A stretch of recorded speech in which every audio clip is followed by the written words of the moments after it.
আসসালামু আলাইকুম রহমতুল্লাহি ওয়াবারাকাতুহু।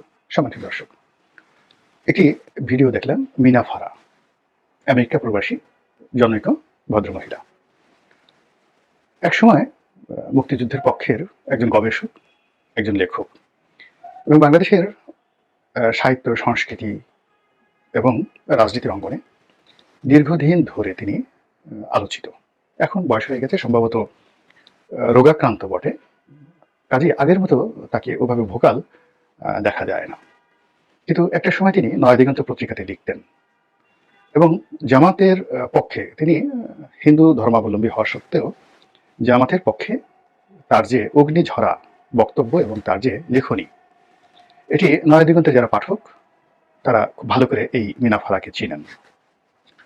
২ নম্বর হলো যে শেখ হাসিনার বিরুদ্ধে আমরা যারা দেশে কথা বলেছি তাদের কথা বাদ, দেশের বাইরে সেই বলতে গেলে 2013-14 সন থেকে ইউটিউব চালু হওয়ার পর থেকে, ফেসবুক চালু হওয়ার পর থেকে যদি প্রথম কেউ শেখ হাসিনার বিরুদ্ধে এখন যেভাবে পিনাকি বলছেন, পিনাকির চাইতে স্ট্রংলি যদি কেউ বলে থাকেন, এই মিনা ফারা শেখ হাসিনার বিরুদ্ধে কন্টিনিউয়াসলি তিনি সেই কথাগুলো বলেছেন। অনেক কথা হয়তো মিথ্যা, অনেকগুলো হয়তো প্রোপাগান্ডা, কিন্তু মূল বিষয়টা হলো যে শেখ হাসিনার বিরুদ্ধে জনমত গঠন করার ক্ষেত্রে পুরো 2013, 14, 15, 16 এই সময়টিতে তিনি ভীষণ রকম শক্তিশালী ভূমিকা পালন করেছেন এবং তার দ্বারা সরকার এতটা, আওয়ামী লীগ সরকার ক্ষতিগ্রস্ত হয়েছে যে পরবর্তীতে আর তিনি বাংলাদেশে লিখতে পারেননি, নয়াদিগন্তে তার লেখা ছাপাতে পারেননি।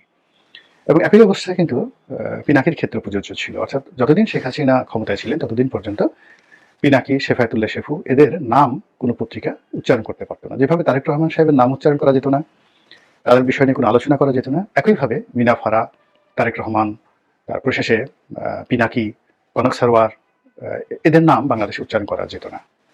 আমি মাঝে মাঝে খুব কৌশলে তারেক রহমান সাহেবকে নিয়ে লেখার চেষ্টা করতেছি।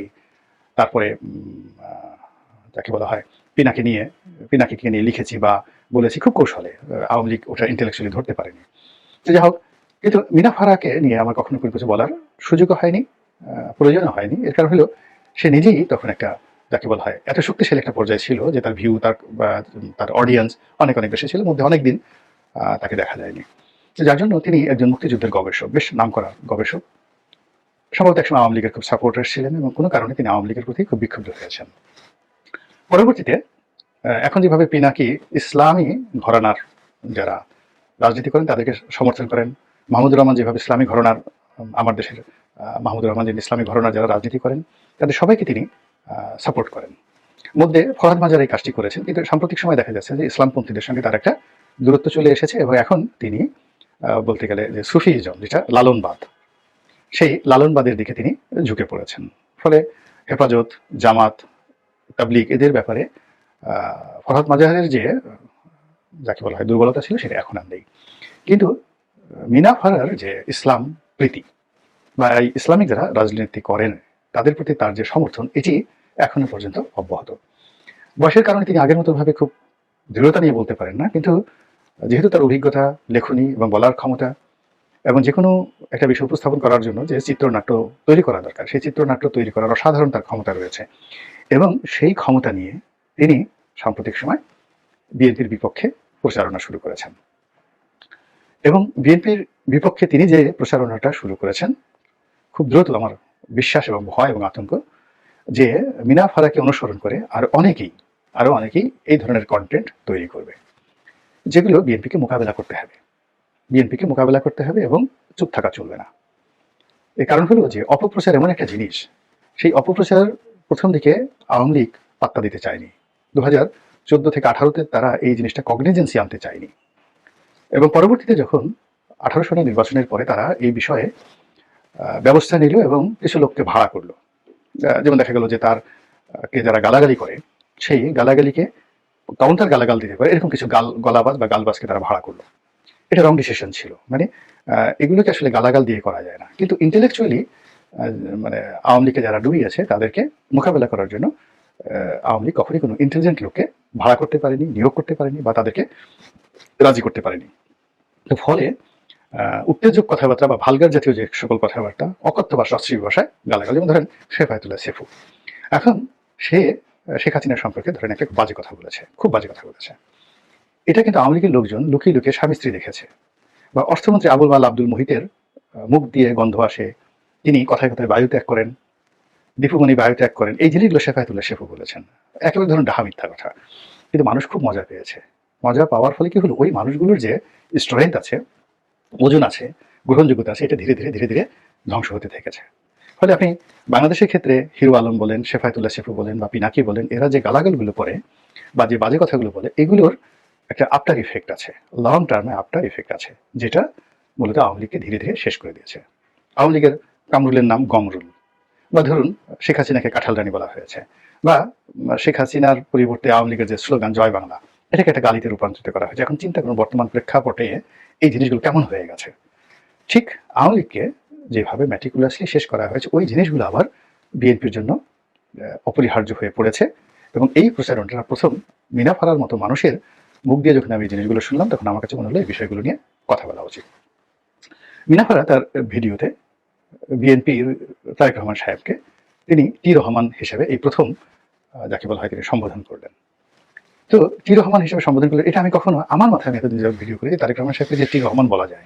আমরা একসময় ঠাট্টা করে হুসাইন মোহাম্মদ এরশাদকে হুমু এরশাদ বলতাম। আবার অনেকে গাফফার চৌধুরীকে আগা চৌ বলে ঠাট্টা মস্করা করতে, নাম সংক্ষিপ্ত করা। যেমন আমাকে যারা অপছন্দ করেন তারা সবাই গোলাম মাওলা রনি, তা গোমা রনি বলার চেষ্টা করছেন। তো এটা যাই হোক না কেন, আমাকে এই জিনিসগুলো অর্থাৎ গোমা রনি থেকে মানে সেটা শুরু হয়েছে 2009 সনে। তো 2009 সনে এই যে অপপ্রচার গোমা রনি থেকে গোলাম মাওলা রনি বলবে এবং লোকজন আমাকে সম্মান করবে, এই জন্য আমাকে যথেষ্ট পরিশ্রম করতে হচ্ছে এখনো পর্যন্ত। এবার ধরুন একজনে আমাকে অপছন্দ করে, সেটা গালি দিয়ে বসলো, বিশ্রী গালি। এখন ওই গালিকে অনুসরণ করে দেখা গেল কয়েক লাখ লোক ওই গালি কিছুদিন দেওয়া শুরু করলো। ওটার বিপরীতে আমাকে কিন্তু লড়াই করতে হয়েছে, যে কোনো একটা বাজে জিনিসের বিরুদ্ধে লড়াই করে আমাকে আমার মর্যাদাটা রক্ষা করতে হয়েছে। কিন্তু আমি যদি স্টপ হয়ে যেতাম বা ওই গালিগুলোকে পাত্তা না দিতাম, তাহলে আমার অবস্থা কিন্তু শেখ হাসিনার অবস্থাই হতো। এখন বিএনপির বিরুদ্ধে যে সকল কথাবার্তা হচ্ছে, তারেক রহমান সাহেবকে এখন টি রহমান বলা হচ্ছে, কেউ হয়তো তাকে আকার ইঙ্গিতে আরো কথা বলার চেষ্টা করছে। এই জিনিসগুলো যেভাবে হোক না কেন কাউন্টার আলাপ আলোচনা করে তার মান মর্যাদা সম্মান বৃদ্ধি করতে হবে। আদারওয়াইজ নেতার যদি সম্মান না থাকে, নেতার যদি ভাবমূর্তি না থাকে, এবং তাকে যদি নেতার মতো না মনে হয়, আমরা যে অনেকের জন্য সিংহাসন বানাই, অনেককে বড় চেয়ারে বসাই, কিংবা রাজার জন্য খুব সেই রাজকীয় পোশাক তৈরি করি। এখন আপনি ধরেন এই যুগে ব্রিটেনের রানীর অভিষেক হবে, রাজার অভিষেক হবে, সেটা আজ থেকে 1000 বছর আগে যেভাবে অভিষেক হতো, কেন সেইভাবে করা হচ্ছে?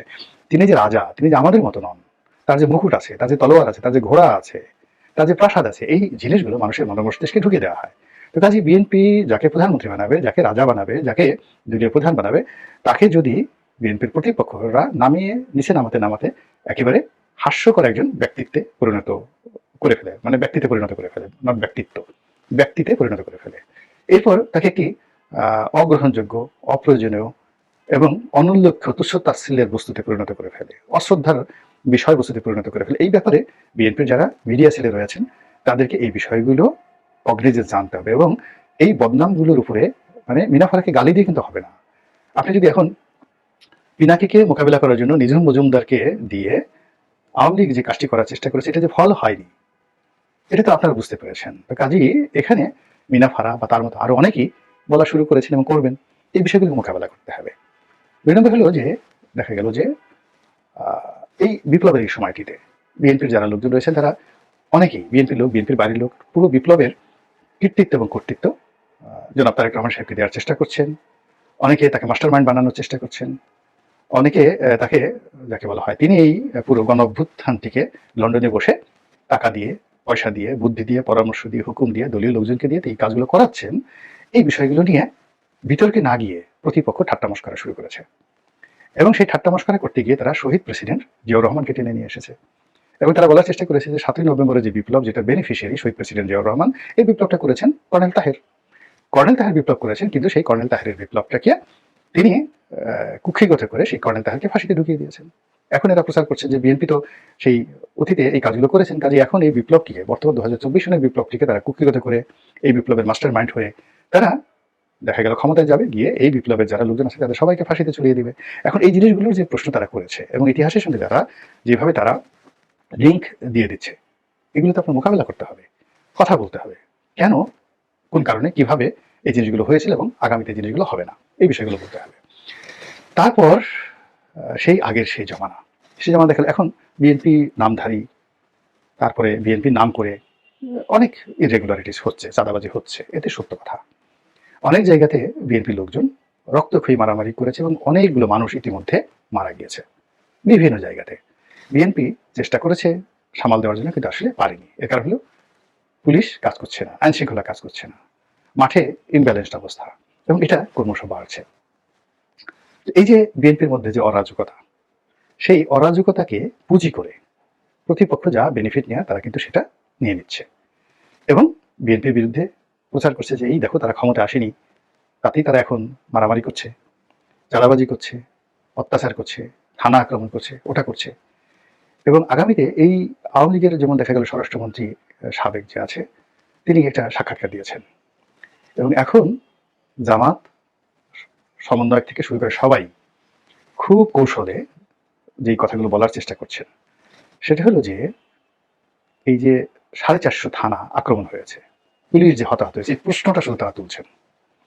তো যখন প্রশ্নটা আপনি তুলবেন, তোলার পরে যদি আপনি বলেন যে এই আন্দোলনের আমি মাস্টার মাইন্ড, তাহলে যে মাস্টার মাইন্ড হবে তাকে তো এই দায় দায়িত্ব নিয়ে নিতে হবে।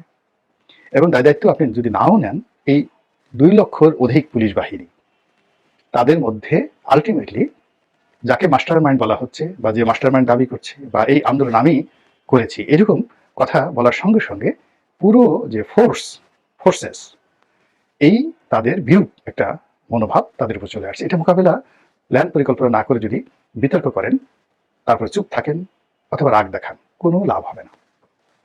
এরপর অতীতে বিএনপি যে কাজগুলো করেছে, যেটি নিয়ে আওয়ামী লীগ গত সেই দীর্ঘদিন ধরে অপপ্রচার, নফরত নফরত নফরত, ঘৃণা ঘৃণা ঘৃণা, হাওয়া ভবন, খাম্বা, তারপরে শেষে কি একটা ভবন আছে, খোয়াব ভবন, এই জিনিসগুলো নিয়ে এর আদৌ সত্যতা আছে কিনা, কি আছে কিনা বা কতটুকু কি আছে, কিচ্ছু প্রমাণ করার দরকার নাই।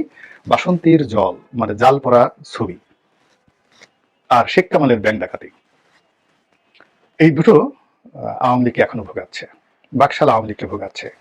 মেজর ডালিমের স্ত্রীকে শেখ কামাল অপহরণ করেছে, অথচ দেখেন বাস্তব অবস্থা হলো যে এই ঘটনার সাথে শেখ কামালের কোনো নামগন্ধই নেই। বঙ্গবন্ধু ছিলেন মেজর ডালিমের উকিল বাবা, অর্থাৎ তিনি মেজর ডালিমকে বিয়ে দিয়ে দিয়েছেন। এবং যে ঘটনা ঘটেছিল সেটা হলো মেজর ডালিমের সঙ্গে তৎকালীন যে রেড ক্রসের চেয়ারম্যান গোলাম মোস্তফা, তার সন্তানদের একটা গন্ডগোল হয়েছিল এবং তার প্রেক্ষিতে যখন সেই মাস্তান শাস্তান নিয়ে এসে মেজর ডালিমকে তুলে নেওয়া হচ্ছিল, তখন মেজর ডালিমের স্ত্রী এবং আরো কয়েকজন মহিলা সেটা বাধা দিয়ে বলে যে তাকে নিয়ে যেতে পারবে না। কোথায় নিয়ে যাচ্ছে? বলে যে 32 নম্বরে নিয়ে যাচ্ছে। তারপর যে আমিও যাব।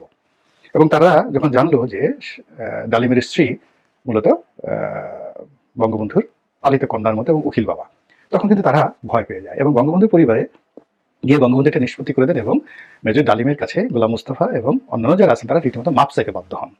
তো বুঝেন এইগুলো বাস্তব খবর। আর সেই বাস্তব খবরটিকে শেখ কামাল তার মেজর ডালিমের বউকে পছন্দ করেছে, তাকে উঠিয়ে নিয়ে গেছে, তাকে ধর্ষণ করেছে, এই ধরনের নিম্মিকে ধর্ষণ করেছে, এই ধরনের কথাবার্তা মার্কেটিং হয়ে গেছে। তো কাজেই হাওয়া ভবন নিয়ে, খাম্বা নিয়ে যা কিছু হচ্ছে, মানে অতীতে হয়েছে এবং এখন যা কিছু হচ্ছে, এর একটাও যাকে বলা হয় আপনাকে মুখ বুঝে থাকা চলবে না। কন্টিনিউয়াসলি ওরা যেভাবে বলবে তার এগেনস্টে আপনার যুক্তি তুলে ধরতে হবে, সত্য তুলে ধরতে হবে। আদারওয়াইজ এইগুলোতে বিএনপির যত সম্ভাবনা রয়েছে, যত ভবিষ্যৎ রয়েছে, যত ভালো দিক রয়েছে, সব জিনিসগুলো খেয়ে ফেলবে, ক্যান্সারের মতো খেয়ে ফেলবে। এবং সেই জিনিসটি এই মিনা ফারার মতো একজন প্রতিভাদীপ্ত মহিলা যে প্রশ্নগুলো করেছেন আমেরিকার মতো জায়গা থেকে, ওটাকে অনুসরণ করে দেখবেন যে অনেকেই এই জিনিসগুলো শুরু করেছে। আলটিমেটলি সোশ্যাল মিডিয়াতে জামাতের যে আধিপত্য, বিএনপি বিরোধী শক্তির যে আধিপত্য এবং ইদানিংকালে আওয়ামী লীগের লোকজনের যে আধিপত্য এখানে বেড়েছে, সেই তুলনায় বিএনপির লোকজন এখনো শিশু অবস্থায় রয়েছে, নবজাতক শিশু অবস্থায় রয়েছে। কাজেই বিএনপিকে যদি ক্ষমতায় যেতে হয়, প্রতিপক্ষকে মোকাবেলা করতে হয়, তাকে সব ক্ষেত্রে শুধু জনপ্রিয়তা দিয়ে হবে না, জনবল দিয়ে হবে না, আরো অনেক কিছু লাগবে। আশা করি বিএনপি যারা কর্তা ব্যক্তি তারা বিষয়টি ভেবে দেখবেন। আসসালামু আলাইকুম রহমতুল্লাহি ওয়া বারাকাতুহু।